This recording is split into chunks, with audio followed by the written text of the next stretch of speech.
नाही म्हटलं मीडियाच्या लोकांना प्लीज सर फक्त खाली बाईट देत असाल तर सांगा. खाली खाली चालेल. खाली खाली नाही म्हटलं नाही नाही नाही पेशंट मिळाले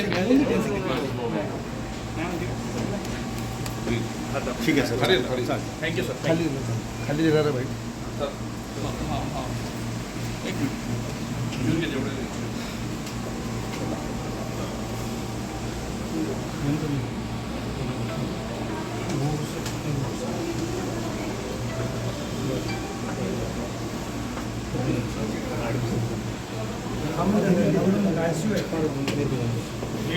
पिछा पिछा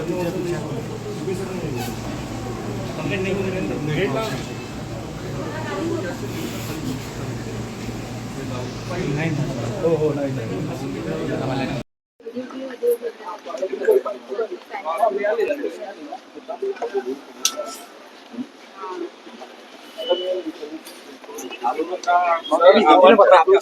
माहिती आहे किती गंभीर जखमी झालेले आहे पोलीस अधिकारी काय सांगा.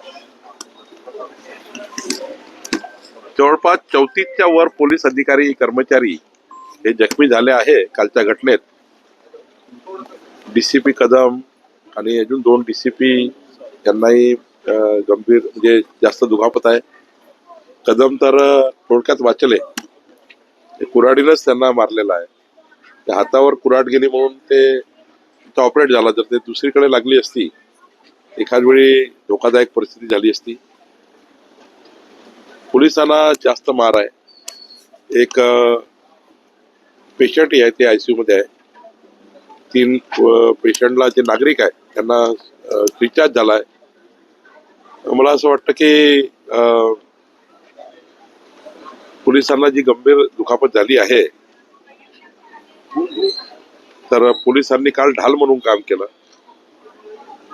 2 समाजात मधात पोलीस असल्यामुळं आणि पोलिसांनी कोम्बिंग ऑपरेशन चांगल्या पद्धतीने केल्यामुळं थोडा पोलिसांना जास्त नुकसान झालं आहे. आता मी आवाहन केलं आहे नागपूरच्या जनतेला की सर्वांनी आता शांत राहावं. कुणी या ठिकाणी समाजामध्ये तेढ निर्माण करू नये. मगाही सांगितल्याप्रमाणे सोशल मीडियावरही आम्ही लक्ष देऊन आहोत आणि आता तणावपूर्ण शांतता काही ठिकाणी आहे. माननीय पोलीस आयुक्तांनी आणि पोलीस कमिशनर आणि कलेक्टर या सर्वांनी पूर्ण शहरावर लक्ष केंद्रित केलं आहे. शासनाने लक्ष केंद्रित केलं आहे. माननीय मुख्यमंत्री मिनिट टू मिनिट मुख्यमंत्री देवेंद्र फडणवीसजी मिनिट टू मिनिट या घटनेचे आढावा घेतात आहे. आणि आता आपण सर्वांना माझी विनंती आहे पत्रकार मोदयांनाही की सर्वांना, सर्व समाज, सर्व धर्माचे लोक, सर्व पॉलिटिकल लोक, सर्व NGO, सर्व संस्था, सर्वांनी नागपूर शहर शांत करण्याकरता नागपूरची सांस्कृतिक आणि सामाजिक विरासत, नागपूरचे संस्कार जपण्याकरता काम करावं. कोणीही समाजाने समोर येऊ नये.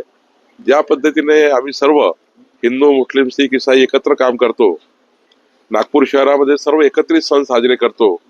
पुढच्या काळातही आपण सर्व एकत्रित राहून जे समाजकंटक आहे ते समाजकंटक या पद्धतीने पोलिसांवर अटॅक करतात, हे समाजकंटक शोधून काढले पाहिजे.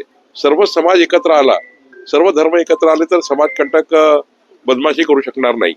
आणि म्हणून सर्वांना धुंडून काढण्याचं काम पोलीस करतीलच, पण समाजाने आणि नागपूरच्या जनतेने पोलिसांना आणि प्रशासनाला सहकार्य केलं पाहिजे अशी विनंती करण्याकरता मी खास करून नागपूरमध्ये आलो आहे.